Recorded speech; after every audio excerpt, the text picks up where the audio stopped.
Suara saya terganggu. Oke, iya. Hari ini saya akan lanjutkan materi kuliah kita konservasi yang jatah hari ini adalah bagaimana kita bisa melakukan pemetaan dan digitalisasi sebagai materi atau sebagai bahan pertimbangan dalam pelestarian. Terutama untuk apa sih sebenarnya digitalisasi atau juga pemetaan ini? Sebenarnya tidak lebih dari bagaimana kita bisa memahami seperti apa sebenarnya yang mau kita lestarikan, apa yang mau kita lestarikan. Nah, saya akan memberikan beberapa contoh, gitu ya. Beberapa contoh bagaimana kita melakukan pelestarian, bagaimana kita melihat suatu bangunan itu layak untuk dilestarikan atau tidak dari pemetaan, tapi juga saya akan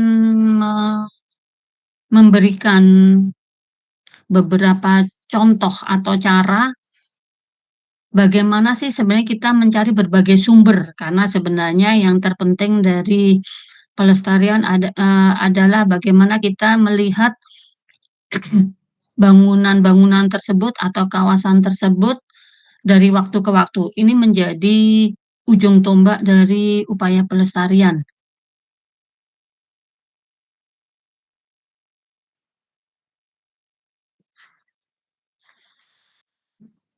Nah, kalau kita lihat sebenarnya ya,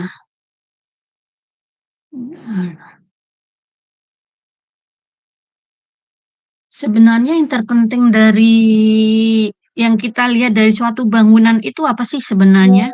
Bentuknya, gaya arsitekturnya, dan gaya arsitektur beda ya. Kemudian elemen-elemen arsitekturnya, ornamen-ornamennya. Nah, bagaimana cara kita bisa mendapatkan itu semua? Apakah kita melihat hanya kondisi existing saat ini, atau kita sebenarnya melihat kondisi fisik pada zaman dulu? Nah, terus bagaimana cara kita melihat kondisi fisik suatu bangunan pada zaman dulu? Pastinya kita harus menelusuri sejarah. Nah, hari ini saya akan mencoba mengajari bagaimana kita mencari sumber-sumber data, sumber-sumber sejarah yang bisa mensupport pelestarian. Bentar ya.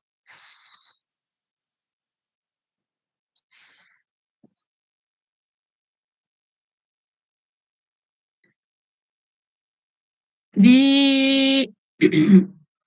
di salah satu ya banyak sebenarnya ya, banyak berbagai paper yang menjelaskan terkait dengan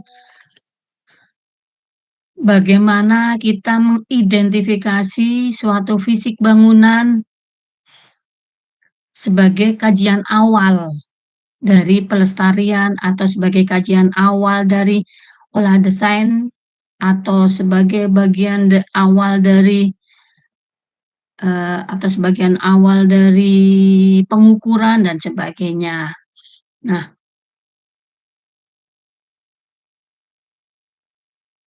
kebetulan ini tulisan saya sendiri, saya share di grup. Ada beberapa tulisan saya terkait dengan identifikasi fisik bangunan ya, tapi kali ini yang akan saya perlihatkan ke kalian dengan berbagai kasus yang ada di Medan. Tidak bisa dipungkiri ini ringkasan dari beberapa riset-riset para mahasiswa yang saya bimbing baik itu di mata kuliah riset maupun di mata kuliah tugas akhirnya. Yang notabene mereka tidak hanya membuat kajian saja, tapi juga mendesain. Nah, sebentar.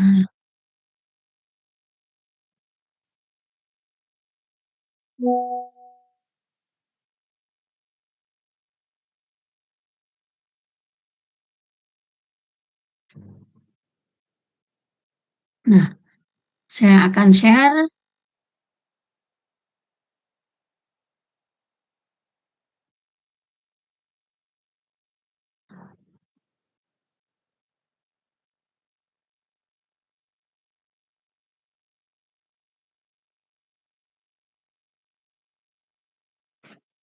Silahkan kalian cek yang ada di grup ya. Kemudian kalian baca sekilas secara cepat. Saya kasih waktu mungkin 5 sampai 10 menit, 8 menit ya. Sekarang 1:42. Apa yang tertulis di dalam sorry kok yang saya kirimin cuma Rehan. Apa kalau ngirim selalu keliru ke Rehan. Konservasi bangunan dan kawasan ya. Oke, silakan kalian lihat di grup satu dokumen memang 11 halaman tapi kalian bisa secara cepat gitu ya di bagian-bagian depan terutama bagaimana cara mengidentifikasi suatu bangunan, metodenya seperti apa dan ada beberapa istilah yang digunakan rata-rata itu konteksnya apa? Silakan kalian baca.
Jadi tulisan itu memang mengambil kasus beberapa bangunan cagar budaya yang ada di Kota Medan yang dijadikan tugas akhir para senior kalian. Tapi untuk penulisan metode, cara menganalisa itu lebih ke saya ya karena pastinya itu tidak menjadi tugas terpenting dari pada saat mahasiswa tugas akhir dengan waktu yang sangat singkat dan dengan tidak adanya mata kuliah konservasi pada saat itu sehingga saya hanya mengajarkan dalam waktu 1 semester langsung dengan kasus yang akan mereka hadapi. Silakan ada yang bisa menceritakan apa isi dari paper itu?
Ya,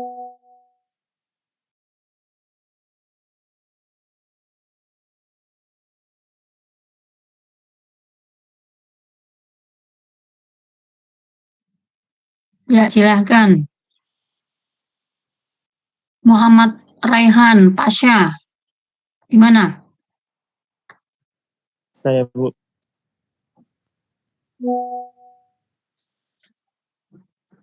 jadi Bu, dari yang saya baca berdasarkan yang Ibu kirim, eh, mengidentifikasi suatu bangunan itu bisa dilihat dari membaca ornamen-ornamennya.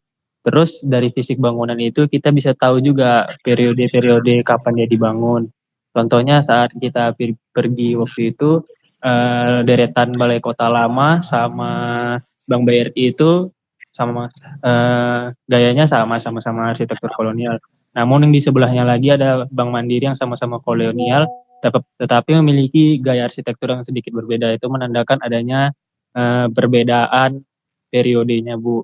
Terus di contoh ini juga ada disinggung Warren Huis sama rumah sakit yang mana dalam bangunan itu kita bisa mengidentifikasi juga dari fisik bangunan itu dulu fungsinya sebagai apa dari tata ruang sama bukaannya, Bu. Itu yang saya dapat.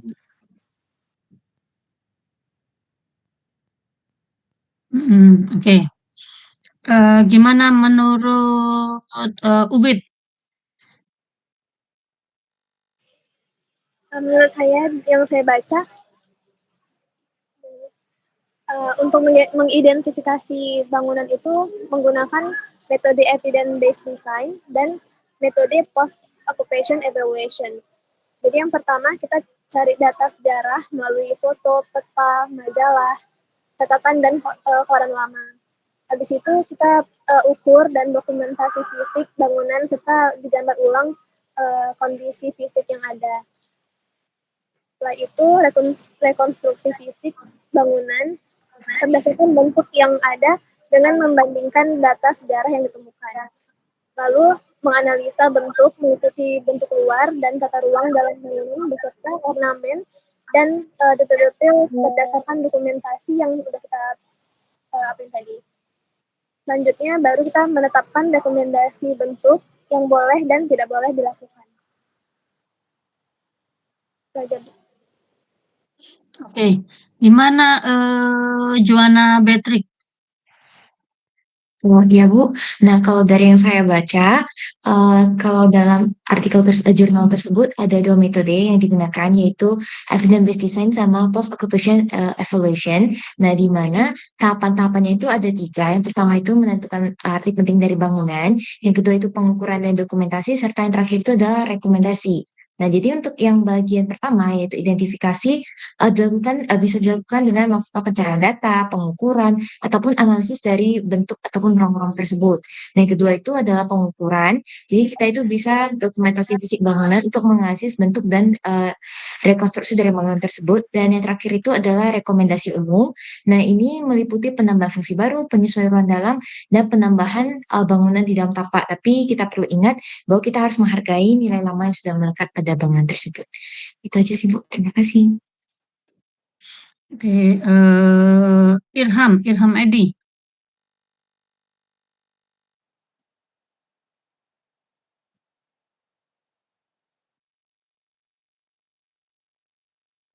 Gimana Irham Edi? Ada orangnya. Felisa. Hadir, Bu. Ya, silakan. Dari artikel yang saya baca, yang Ibu kirimkan, ini mengenai olah desain arsitektur pusaka.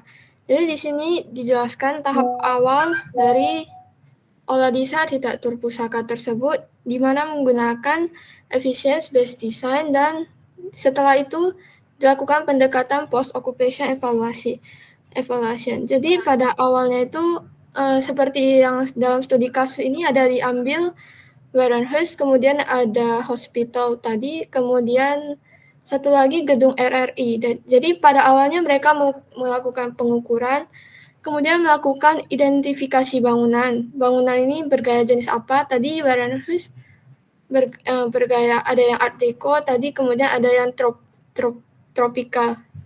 Nah, kemudian setelah itu dicermati bangunan tersebut fungsinya dulunya apa, dan kemudian disesuaikan dengan fungsi sekarang, apa yang bisa dilakukan pada bangunan tersebut. Nah, setelah itu disusun rekomendasi apa saja yang mungkin diterapkan pada bangunan tersebut, dan tentunya untuk menerapkannya tetap tidak mengubah terlalu banyak dari bangunan lamanya. Nah, setelah dilakukan perubahan fungsi akan dilaksanakan evaluasi yang merupakan post occupation evaluation. Apakah bangunan yang telah dialihfungsikan tersebut dapat menjalankan fungsinya dengan baik atau tidak? Sekian, Bu. Terima kasih. Oke, ya. Gimana menurut Wilbert?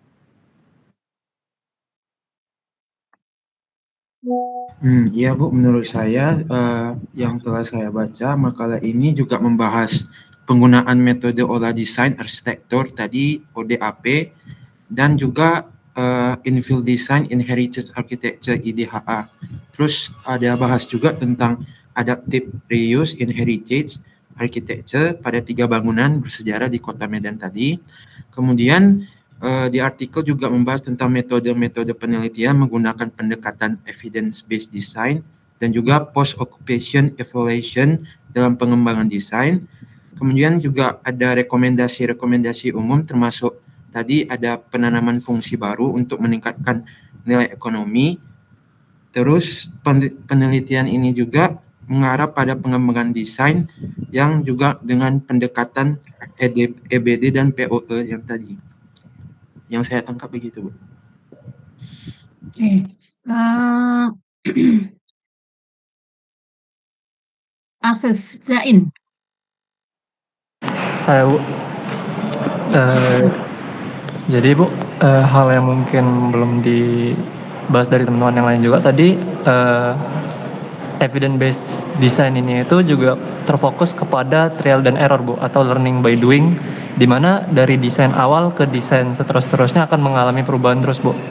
Nah, malahan itu evidence based design ini itu benar-benar tepat digunakan pada pola desain arsitektur pusaka, di mana seperti gambar 1 di halaman 18 ini juga dilihat ada suatu cycle gitu, Bu, di mana akan terjadi terus tahapan pengolahan bentuk fungsi untuk lebih optimal. Jadi kayak semacam recycling gitu, Bu. Terus? Iya, udah, Bu.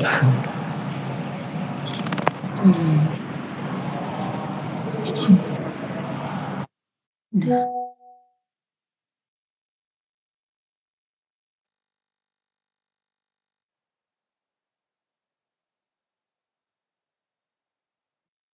Amatul Safira.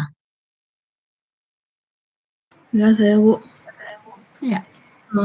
Kalau yang saya dapat ya, Bu, paper ini tuh kayak membahas pentingnya menjaga bangunan warisan, juga tantangan dalam menyeimbangkan konservasi bangunan-bangunan tersebut dengan kebutuhan adaptasi fungsional. Juga kan di paper ini tuh kayak berfokus pada konsep olah desain arsitektur pusaka. Baru dia menggunakan pendekatan desain berbasis bukti sama POE itu, Bu, yang post occupation evaluation untuk menyelidiki signifikansi bawaan dari bangunan warisan tersebut, lalu merekomendasikan perlakuan yang sesuai serta ide desain selama tahap pengembangan, Bu. Mungkin itu saja, Bu. Oke.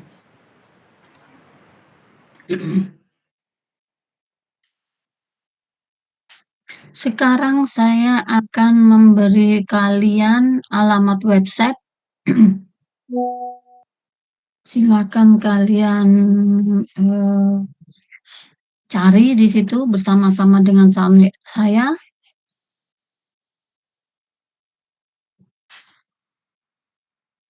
apa yang bisa kalian manfaatkan dari website tersebut? Sebentar.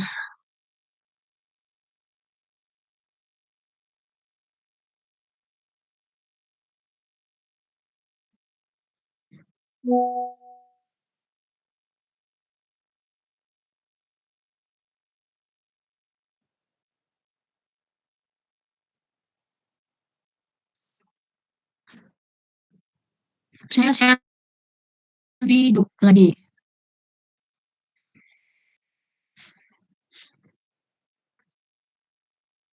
Silahkan kalian klik link yang saya bagi.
Sudah? Apa yang kalian dapatkan di situ?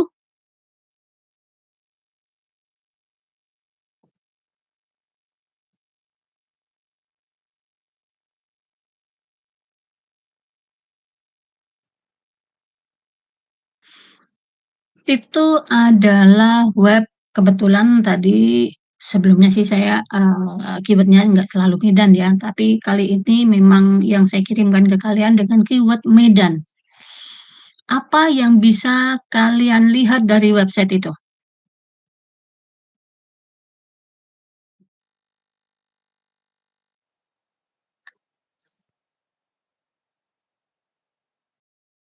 Cindy Wilona. Iya, Bu. Yang saya lihat dari web ini ada kumpulan bangunan bersejarah gitu, Bu. Bangunan-bangunan ataupun foto sebenarnya, bukan hanya bangunan ya. Sebenarnya website itu berisi foto-foto koleksi Belanda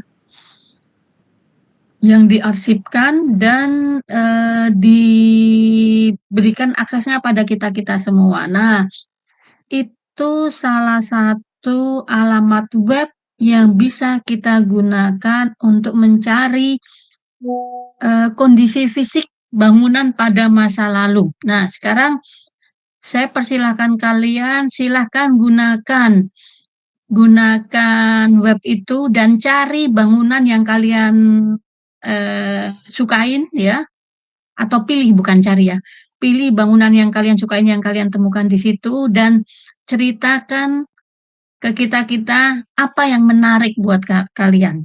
Oke, silakan. Saya beri waktu 10 menit. Silakan bangunan apapun. Kalian mau tidak ambil medan boleh, silakan, tapi menggunakan alamat website itu untuk mencari data sejarah khususnya karena kita arsitektur, yaitu bangunan. Silakan.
Nah, itu dulu ya, bukanya ya.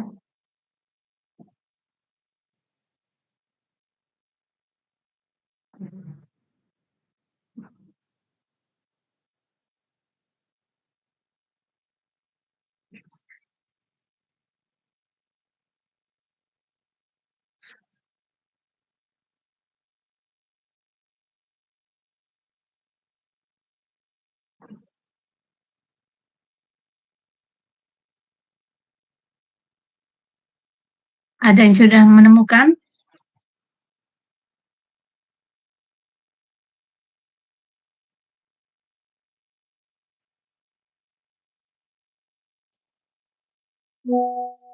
Irham? Iya Bu, Ya, sudah menemukan apa Irham? masih mencari Bu.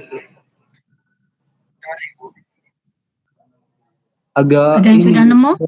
gitu. Kenapa Irham? Gimana? Agak lag gitu Bu, susah diakses. Masa sih?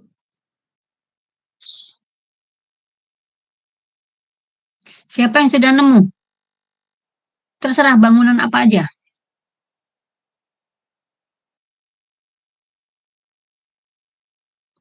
Ceritakan bentuknya, itu tahun berapa, lokasinya di mana, biasanya di situ ada ya. Atau mungkin kalau kalian tahu itu bangunan mana, itu gimana ceritakan dengan bandingkan dengan yang kondisi sekarang.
Silakan, Afif. Pas lagi. Izin Bu, ini saya ketemu stasiun Binjai Bu. Oke, silakan. Kamu tampilkan, kamu ceritakan apa yang menarik buat kamu, dan syukur-syukur karena kamu tinggal di sana ya, orang sana bisa kamu ceritakan yang sekarang. Sebentar Bu. Jadi silakan buat yang lainnya tidak harus selalu Medan ya.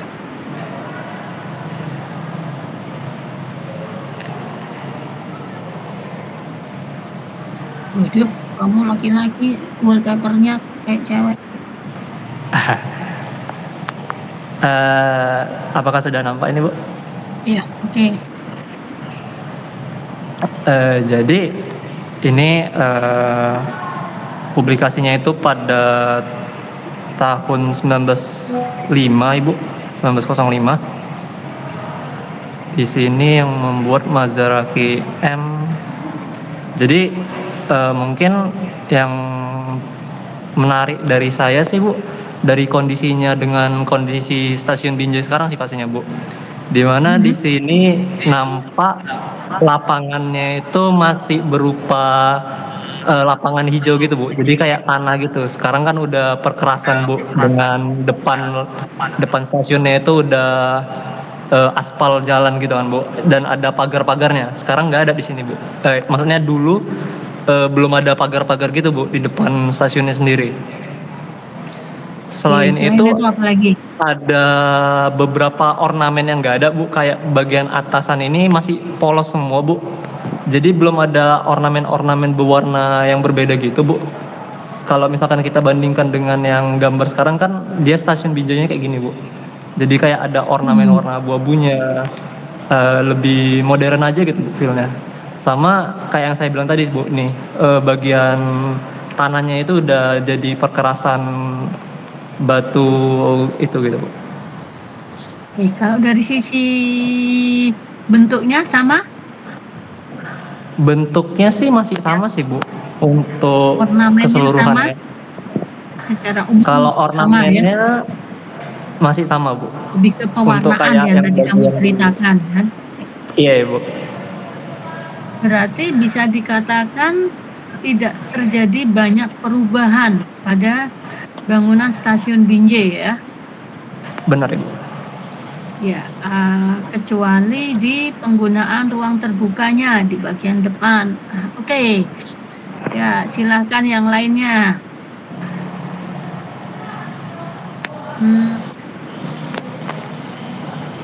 Joanna? Iya, Bu.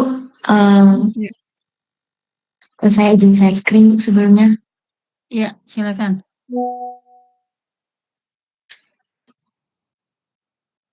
Sudah nampak, Bu?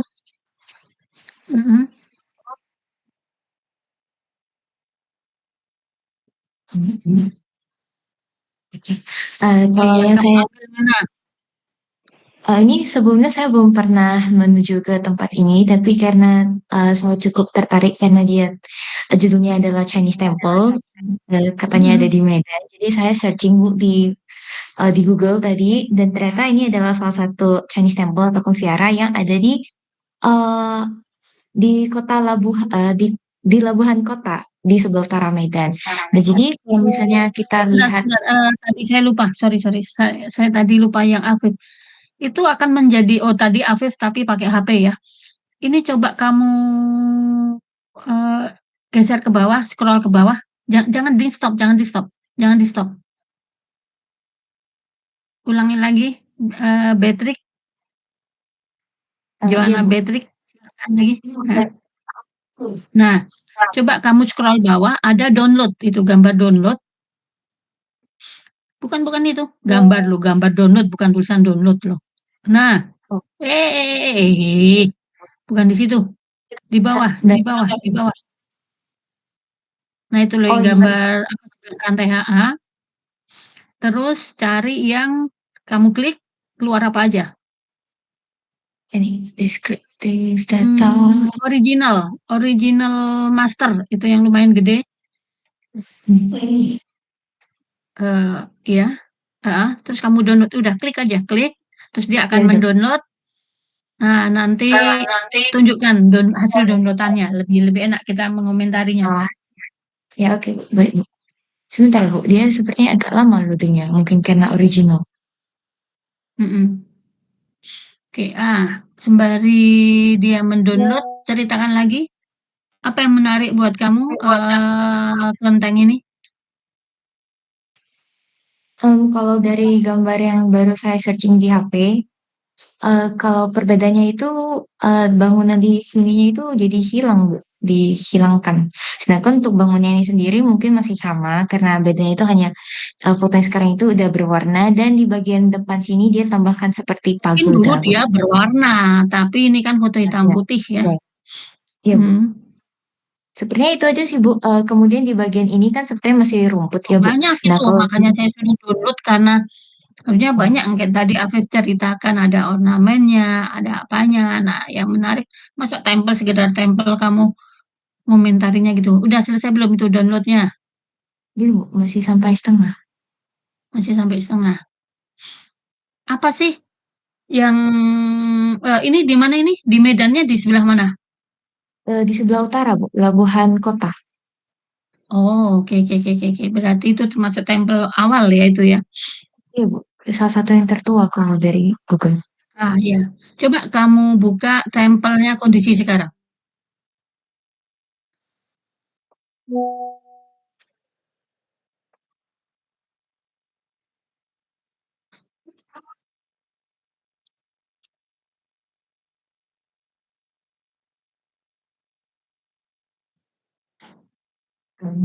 Kalau websitenya Stories from TRD.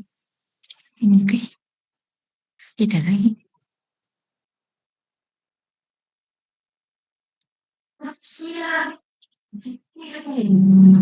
Seperti ini, Bu. Oke. Yang sama-sama ini ya, kelihatan dari jauh ya. Nah, yang tadi belum selesai downloadnya? Udah, Bu.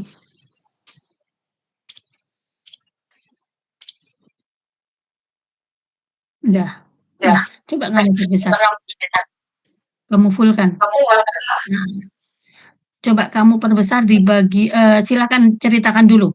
Yang kayak si apa tadi Zain boleh silakan. Kalau dari perbedaannya mungkin saya buatnya sepertinya aja, Bu.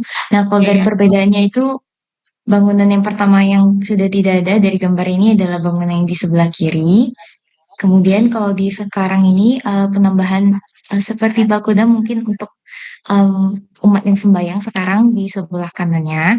Nah, kemudian ini di bagian luarnya udah mulai di paving, sedangkan tempo dulu itu masih berupa rumput-rumput dan penambahan seperti bangku-bangku. Kalau dari bangunannya sendiri mungkin penambahan di ini, Bu. Alat-alat untuk ritual untuk tempat mereka sembahyang dan meletakkan dupa di sebelah sini. Kemudian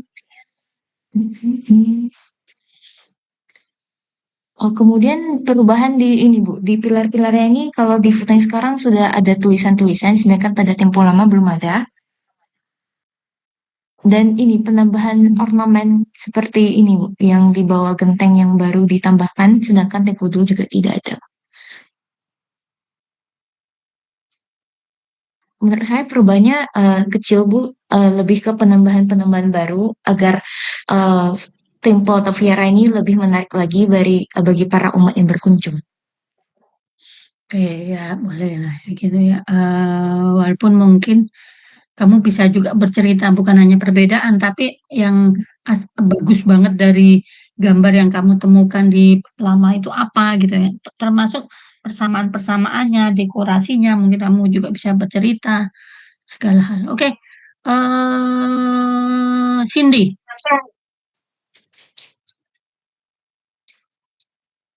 Ya, Bu. Saya masih mencari infonya, Bu. Udah dapat bangunannya, cuma masih mencari infonya.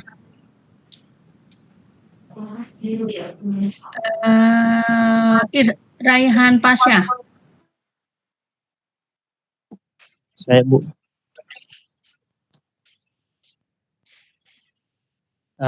Saya sendiri dapatnya Hotel Grand Ina, Bu. Dulu namanya Hotel De Boer. Debur.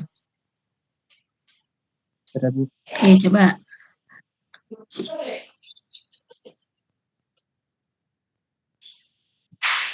Sudah kelihatan, Bu? Ya.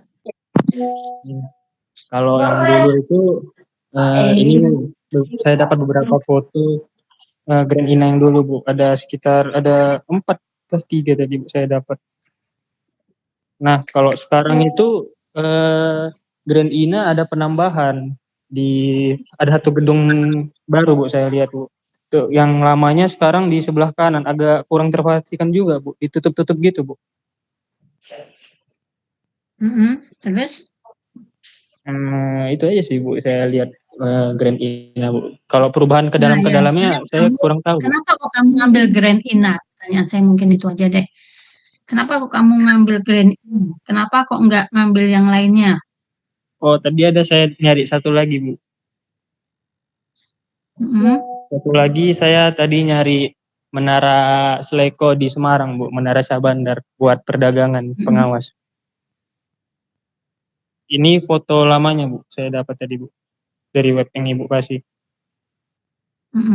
Kalau sekarang sudah direvitalisasi, Bu. Nah, Jadi apa kayak perbedaannya? kalau dulu bukan dulu sih, Bu. Ini udah terbengkalai gitu, Bu. Jadi dia mengalami revitalisasi, ada bagian-bagian yang udah hancur. Sekarang fasadnya juga berubah. Yang dulunya ada lengkungan-lengkungan seperti arch gitu, gak kelihatan dari luar. Dia entrance-nya diganti sama peta ini, Bu, di lobinya. Terus bagian bangunannya ada yang diganti jadi full kaca, Bu. Karena hancur. Terus apa lagi? Untuk sekarang itu saja sih, Bu. Dua bangunan itu saja yang saya lihat, Bu. Meisha. Ya, Bu.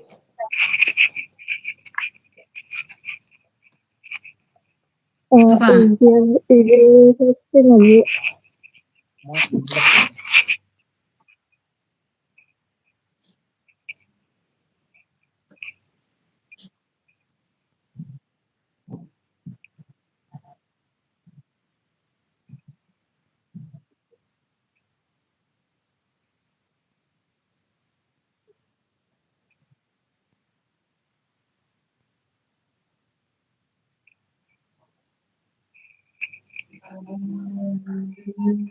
Apakah sudah kelihatan, Bu?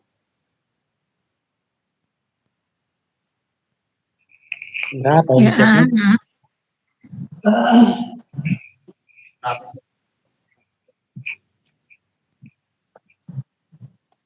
Sudah kelihatan, Bu? Oh, Sultan Delhi. Jadi bangunan yang saya ambil adalah Istana Maya, Bu. Ini fotonya diambil sekitar tahun 1900-an. Perbedaannya sendiri ada terjadi pada gerbangnya ini, Bu. Kalau sekarang kan gerbangnya ada di kedua sisi di samping. Kalau dulu ini ada ya tepat di depan entrance-nya itu, Bu. Nah, dan untuk interiornya sendiri, ini penampakan interiornya dulu, Bu. Perbedaannya terlihat jelas. Kalau sekarang kan udah banyak orang yang berjualan di situ, Bu.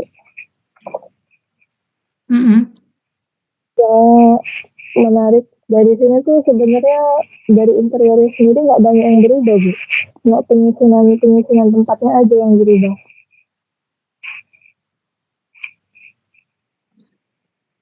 Apa yang menarik dari situ? Yang bisa kamu ceritakan dari itu apa? Lampu yang ada di tengah ini, terus entrance-nya itu yang bentuknya kayak setengah lingkaran itu, Bu.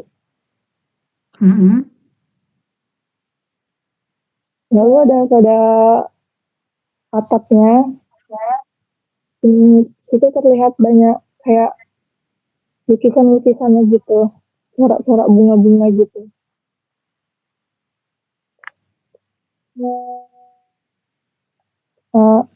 Itu aja sih, Bu, sebenarnya. Oke.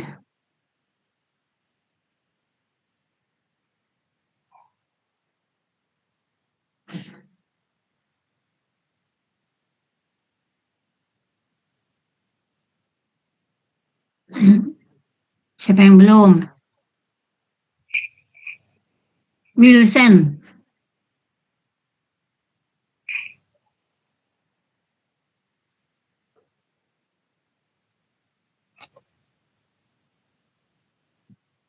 Ayo, Wilson.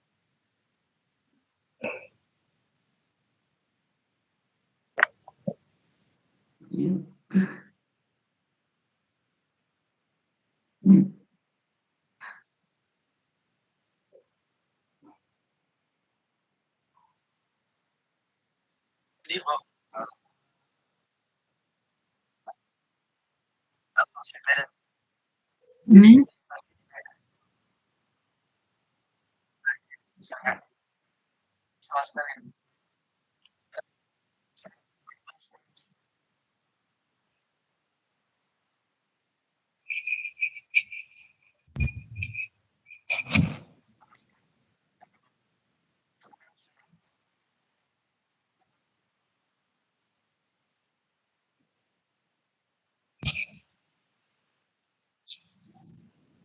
Terus apa lagi?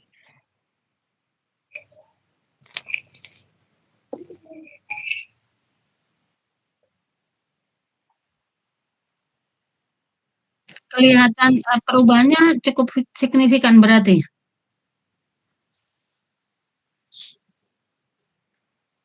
Tapi fungsinya tetap sama, oke, iya. Stefan?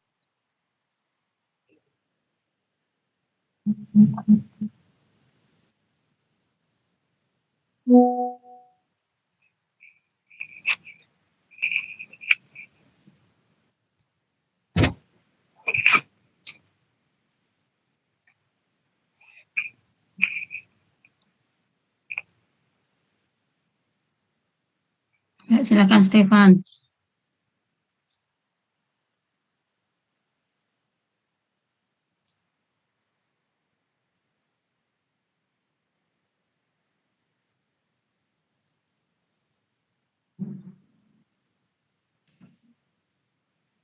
Apakah suara saya terdengar, Bu? Ya, silakan. Nah, dari hasil pencarian saya menemukan sebuah hotel di Medan. Nah, untuk namanya sampai sekarang belum saya ketemukan, Bu. Cuman ada beberapa gambar yang saya tulis kembali di internet dan saya mendapatkan gambar seperti ini. Gambar-gambar ini digunakan untuk postcard. Nah, kenapa saya mengambil gambar ini?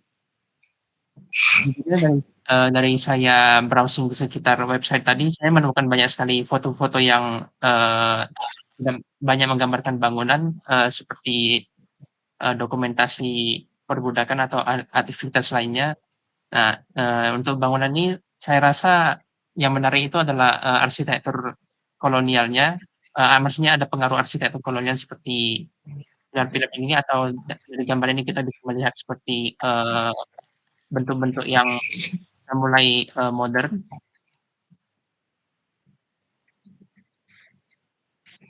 Mungkin untuk arsitektur lokal-lokalnya saya kurang tahu juga apakah ini termasuk arsitektur Melayu.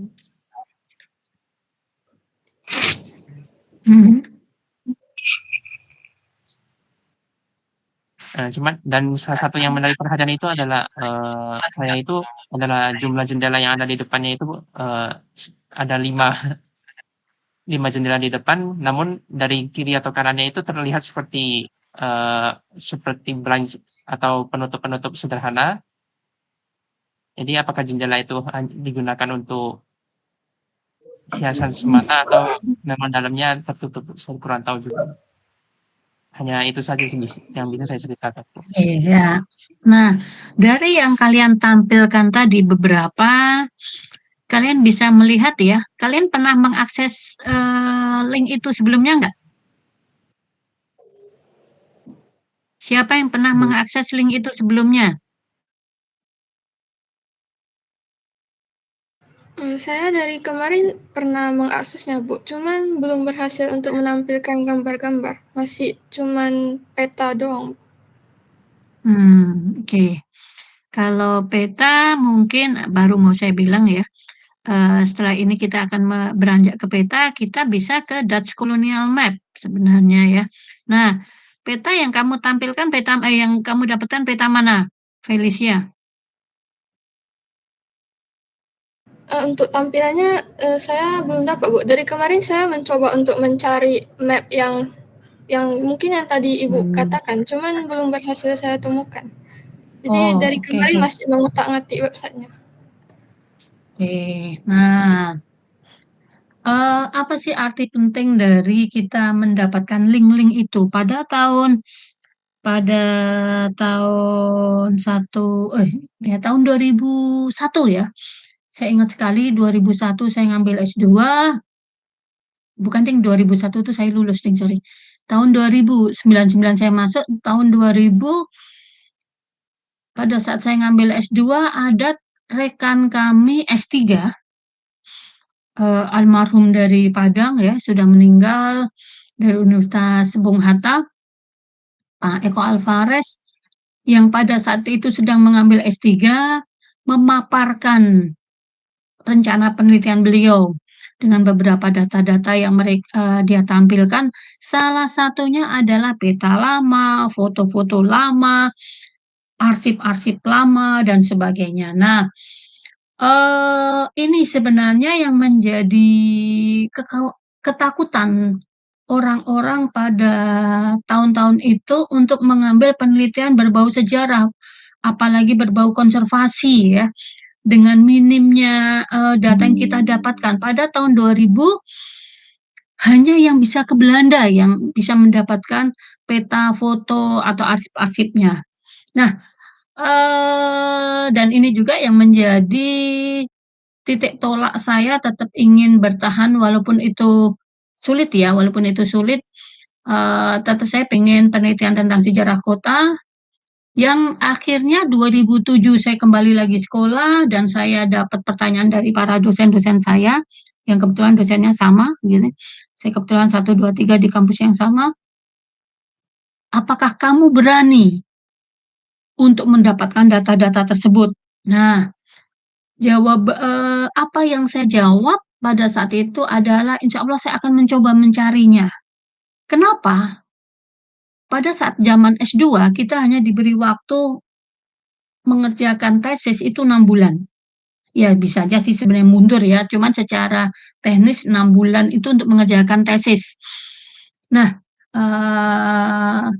sementara S3 itu kita kuliah selama S3 ya dengan judul yang sama atau dengan lokasi yang sama, sehingga saya mempunyai satu keyakinan bahwa one day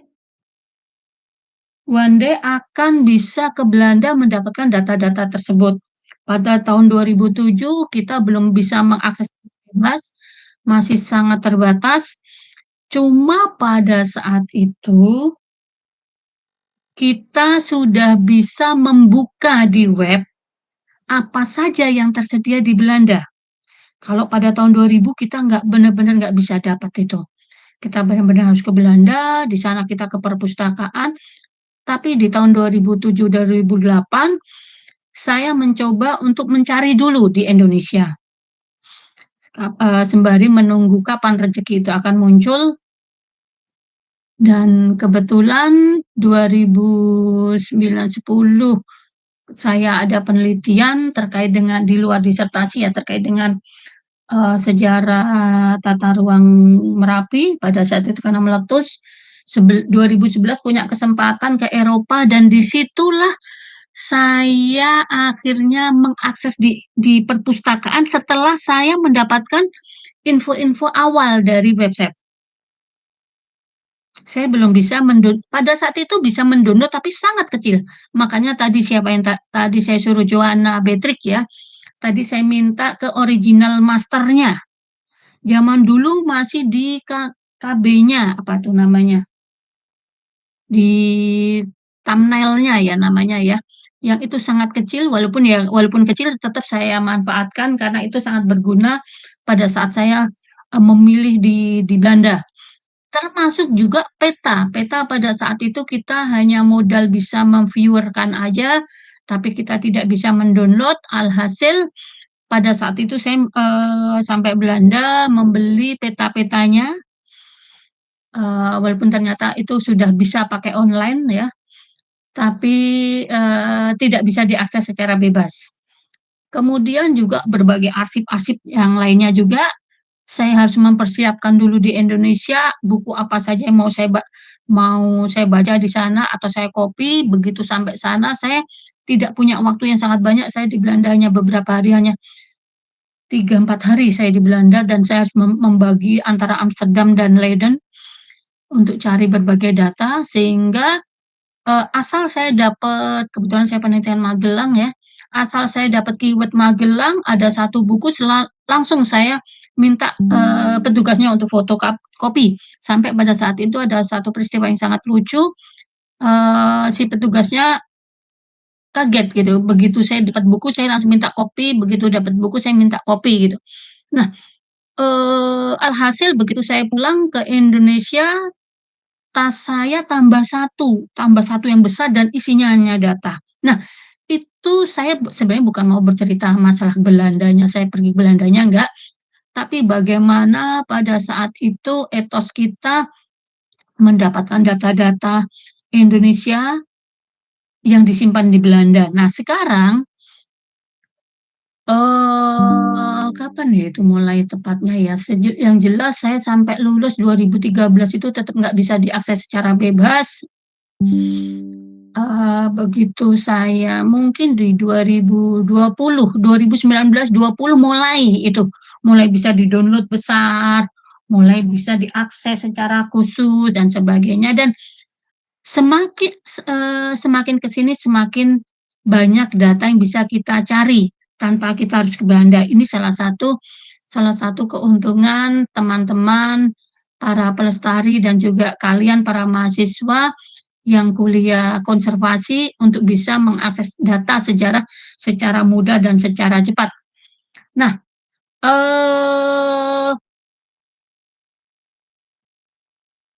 untuk hari ini saya sebenarnya hanya ingin mengajarkan bagaimana cara mencari itu semua dan bisa dikatakan gampang pada saat kalian sudah dapat linknya, tapi pada saat kalian belum dapat linknya pasti kalian akan bingung. Orang-orang kok dapat foto-foto lama itu dari mana ya? Oh dari Google Image.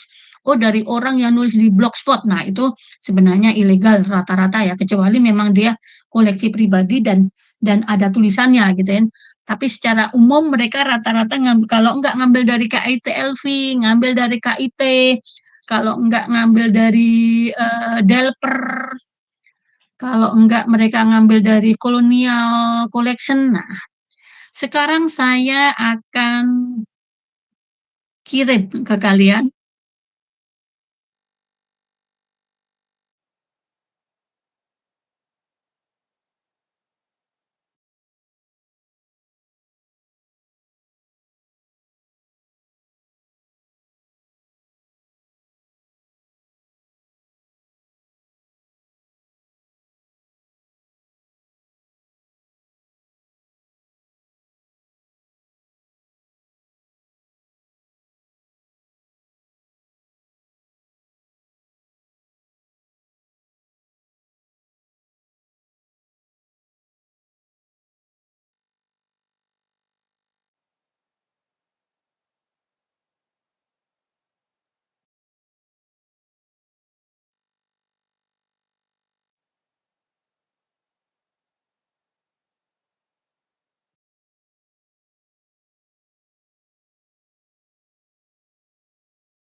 Oke, sudah?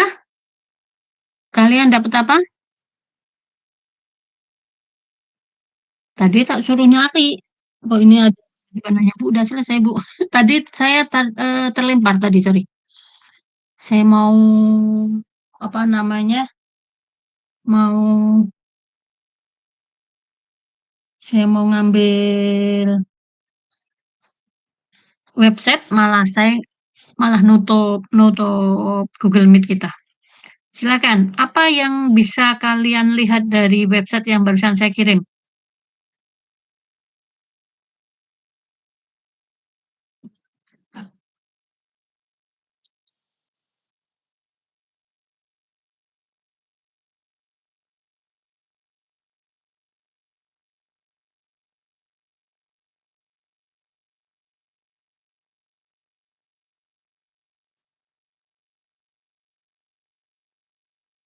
Ya, silakan. Dari Dokumen. kalian bisa nyari misalnya saya mau cari London Sumatera atau kalau Chong Afi mungkin belum ada tulisan secara khusus gitu ya. Atau Belawan.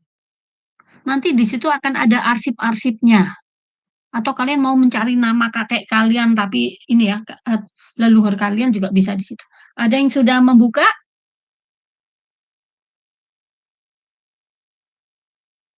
Atau kalian mau nyari Warren Hayes?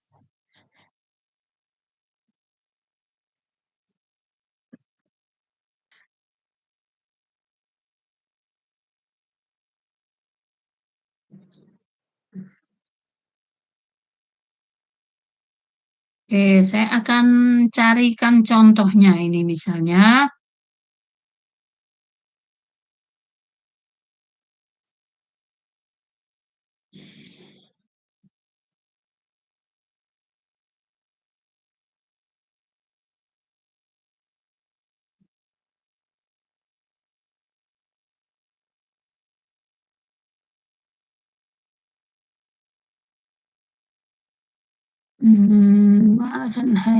Warren Hayes. Ini. Nah, udah terlihat apa yang saya tampilkan?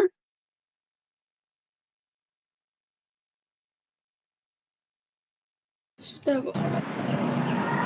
Iya. Tadi di awal ini masih kosong gitu ya. Sekarang saya tulis Warren Hayes Medan. Di sini akan muncul berbagai artikel, baik secara khusus terkait dengan Warren Hayes, atau terkait dengan Medan, atau bahkan terkait dengan Warren Hayes Medan. Mari kita cari Warren Hayes Medan. Salah satunya ini. di tahun 38, tahun 41.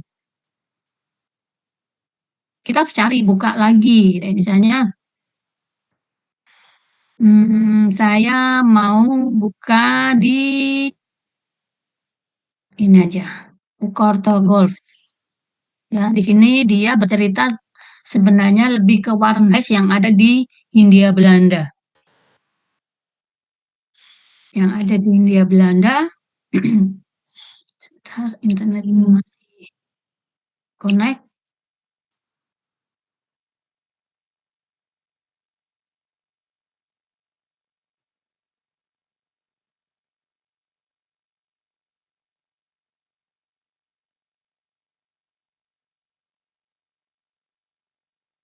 Nah, di sini dia, ini lebih ke cerita-cerita pendek sebenarnya ya.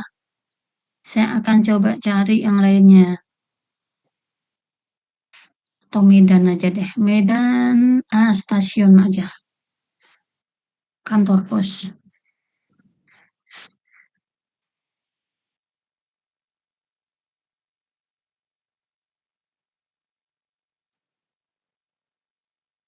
Kita bisa mencari itu mau yang abad berapa? 19 atau abad 20?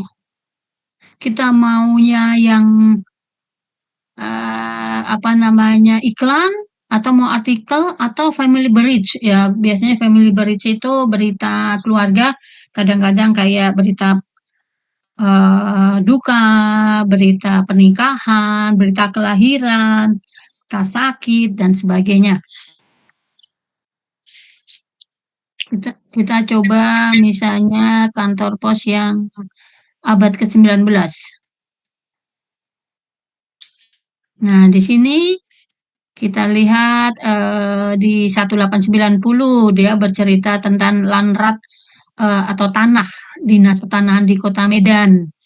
Ini ada 1894 tentang kantor telegraf. Ya, sebenarnya bahasa Belanda itu gampang-gampang sulit ya. Walaupun kita tidak bisa langsung memperkirakan, wah ini mesti ini itu enggak bisa, tapi kalau cuma sekedar kita mau, oh ini kira-kira bahas tentang itu enggak ya? Nah, itu bisa. Nah, saya langsung mau tunjukkan saja yang punya saya ya, sebentar. Di situ banyak bercerita tentang iklan aja. Saya mau menunjukkan yang tentang iklan.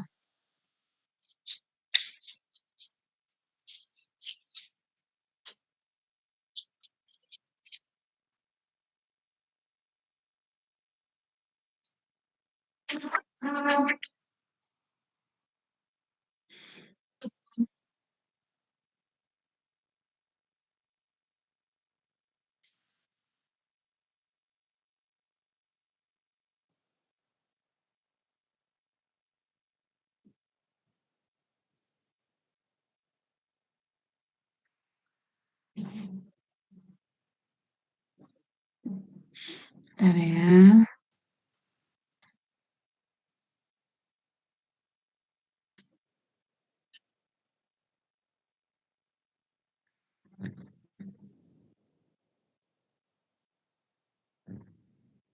Nah, banyak sekali bisa kita baca dari web tersebut tentang sejarah suatu perkotaan. Dari mana? Misalnya, mana tadi? Salah.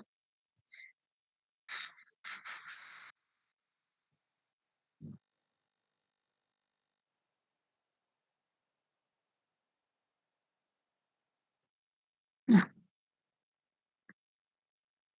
misalnya ini ya, ada berbagai iklan-iklan, ada kantor buken itu toko buku, ada ini kebetulan yang ada di semua ini, saya akan pakai karena kebetulan ini dulu saya nyarinya tentang Magelang, nggak ada ya.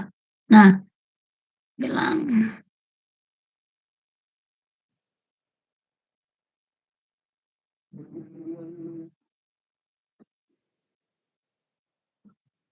Nah, ini kita bisa mendapatkan cerita kebetulan yang di sini tentang satu perayaan 50 tahunnya Mosfia yang ada di Magelang.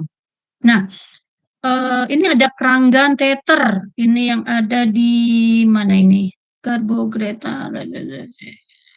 Nah,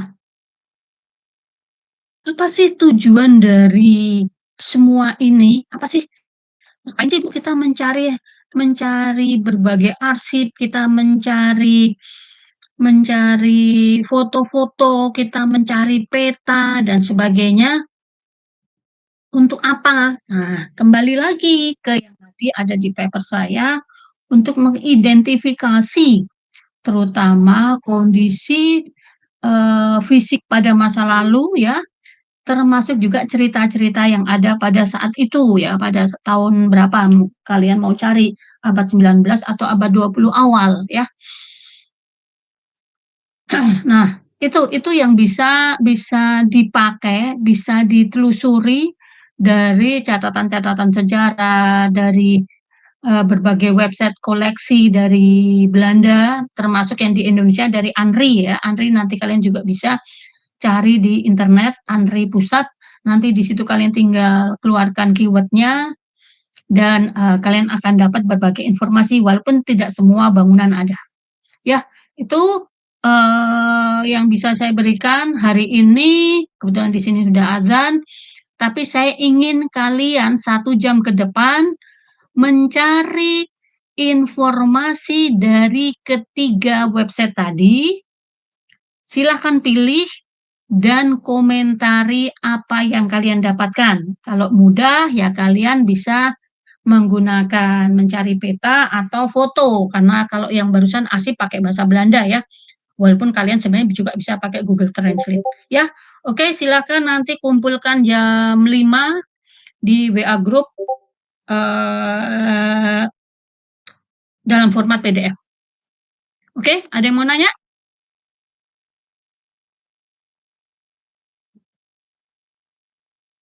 Oke, kalau nggak ada, saya cukupkan sekian. Silakan dalam waktu 1-2 jam ke depan. Sebenarnya 1 jam aja ya sebenarnya, tapi saya kasih waktu sampai jam 5 untuk mengerjakan tugas yang saya berikan. Terima kasih. Selamat siang menjelang sore. Wassalamualaikum warahmatullahi wabarakatuh.